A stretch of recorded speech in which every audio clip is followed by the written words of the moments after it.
Ivan, कैसे हैं आप सब। आई होप आप बहुत अच्छे होंगे। अपना नाम जप और इनर वर्क बड़ी मेहनत और लगन से कर रहे होंगे। चलिए गाइज, आज हम देखते हैं जब भी डिवाइन मैस्कुलाइन अपने डीएफ से कांटेक्ट में आते हैं तो डीएफ को किस चीज़ के लिए तैयार रहना चाहिए। प्लीज़ डिवाइन गाइड करें, प्लीज़ राधा रानी गाइड करें। चलिए देखते हैं guys.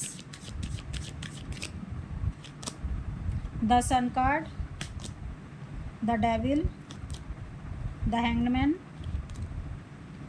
8 of cups, Ace of Wands, the High Priestess, 4 of Cups, 5 of Pentacles। देखिए गाइज, जब भी आपके डिवाइन मैस्कुलाइन आपसे कांटेक्ट में आते हैं तो ये आपसे कांटेक्ट में आते क्यों हैं?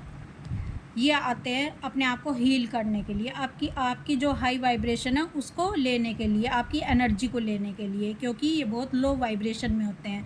क्योंकि जो थर्ड पार्टी और कार्मिक होते हैं उनसे ये छिते पीटे होते हैं और इस कारण से ये लहूलुहान हो जाते हैं और इनको अब चाहिए होती है हीलिंग पावर अपनी डिवाइन फेमिनाइन की, जो बहुत ही ब्यूटीफुल होती है और जिसकी छत्र छाया में कोई भी आना पसंद करता है अपने आप को हील करने के लिए। तो डिवाइन मैस्कुलाइन को पता है कि मेरी डीएफ की कमज़ोरी क्या है। मेरी डीएफ की कमज़ोरी है इमोशन फीलिंग।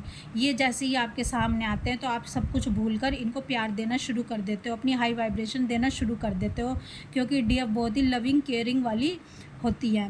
तो डीएफ को क्या ध्यान रखने की ज़रूरत है? डीएफ को ये ध्यान रखने की ज़रूरत है कि मुझे अपने डिवाइन मैस्कुलाइन को, जो कि इस समय नेगेटिविटी में है, उसे कितनी एनर्जी देनी है और कितना उसको अपना टाइम देना है। गाइज़, आपको बात तो करनी है लेकिन अपनी ज़्यादा हाई वाइब्रेशन नहीं देनी है, क्योंकि डीएफ जब तक हाई वाइब्रेशन देती रहती है, अपनी जब तक एनर्जी देती रहती है, जब तक कि डिवाइन मैस्कुलाइन का पेट ना भर जाए, डिवाइन मैस्कुलाइन खुद ही रन ना कर जाए, इतना इनको अपने एनर्जी से भर देती है। और बदले में क्या मिल जाता है उनको? लो एनर्जी मिल जाती है, पेन मिल जाता है, दर्द मिल जाता है, जो भी डीएम के पास होता है। यानी दोनों एनर्जी एक्सचेंज कर रहे होते हैं। डिवाइन मैस्कुलाइन अपनी निगेटिविटी देकर चले जाते हैं और डिवाइन फेमिनाइन अपनी सारी पॉजिटिविटी इनको दे देती है।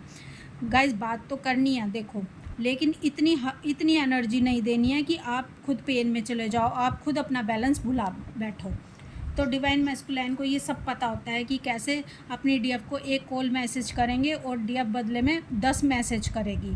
यानी अपनी सारी बातें इनको बता देगी, अपना सारा प्यार इन पर उड़ेल देगी। और डिवाइन मैस्कुलाइन अपनी कोई भी बात डीएफ को नहीं बताते हैं। डिवाइन मैस्कुलाइन अपनी इमोशन फीलिंग अपनी डीएफ के सामने नहीं रखते हैं। तो गाइज़, इनको सही रास्ते पर लाने के लिए अपनी एनर्जी इनको ज़्यादा नहीं देनी है। आप जब भी आपके डिवाइन मैस्कुलाइन आपसे कांटेक्ट में आते हैं तो ध्यान रखना, इनको कम से कम अपनी एनर्जी देनी है। और ये मत सोचना कि अब मेरा इनके साथ रीयूनियन होने वाला है या मिनी रीयूनियन होने वाला है या ये मेरे को कमिटमेंट देंगे। जब ये कमिटमेंट और रीयूनियन आपसे करेंगे तो ये अलग ही वाइब्रेशन में होंगे, यानी अलग ही एनर्जी में होंगे, बहुत ही बहुत ही पीसफुल वाली एनर्जी में होंगे, बहुत ही ब्यूटीफुल एनर्जी में होंगे।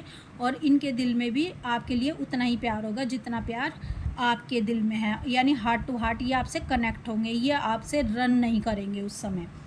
तो इनको सीधा करने के लिए, जैसे इनकी थर्ड पार्टी और कार्मिक जरा सा भी इनके लिए अपने दिल में प्यार नहीं रखते और इनको सीधा करते हैं, इनको सीधे रास्ते पर लेके आते हैं, क्योंकि डिवाइन इनके कार्मिक और थर्ड पार्टी को गाइड कर रहा होता है कि इनको किस तरह से पेन देकर इनकी ईगो की डेथ करनी है। तो गाइज, इस समय आपको भी आपके जब मैस्कुलाइन कांटेक्ट में आएंगे तो इन बातों का ध्यान रखना है कि अगर आप ज़्यादा इन पर प्यार लुटाओगे, अपनी हाई एनर्जी इनको देते रहोगे, तो ये कभी भी